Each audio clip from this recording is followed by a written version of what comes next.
PPP విధానము అని చెప్పి ఇప్పుడు వైసీపీ దాని గురించి గట్టిగా దుష్ప్రచారం చేస్తున్నారు. పీపీపీ విధానము ఏంది అని అంటే ఈరోజు గర్వంగా నేను తెలుపుకుంటున్నాను, అది ప్రో పూర్ పాలసీ, అంటే పేదవాళ్ళకి అనుకూలంగా ఉండే పాలసీ.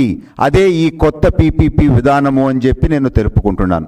జగన్మోహన్ రెడ్డి గారి టైంలో వాళ్ళు ఈ మెడికల్ కాలేజ్ మీద పెట్టిన ఖర్చు, వాళ్ళు పెట్టిన కన్స్ట్రక్షన్ ప్రోగ్రెస్ మీరు చూస్తే అదే పేజ్లో ఇప్పుడు కడితే దాదాపు 20 సంవత్సరాలు పడతాయి ఈ కాలేజెస్ అన్నీ కంప్లీట్ అయ్యేదానికి. సో 20 సంవత్సరాలు ఆంధ్ర రాష్ట్రంలో ప్రజలకి, పేదలకి మెరుగైన వైద్యము అందకూడదనేదే వాళ్ళ ఉద్దేశమేమో అని నాకు అనిపిస్తూ ఉంది. సో ఈ కొత్త విధానం ద్వారా దాదాపు 220 అడిషనల్ సీట్స్ రాబోతూ ఉన్నాయి, ఇది ఇమీడియట్గా.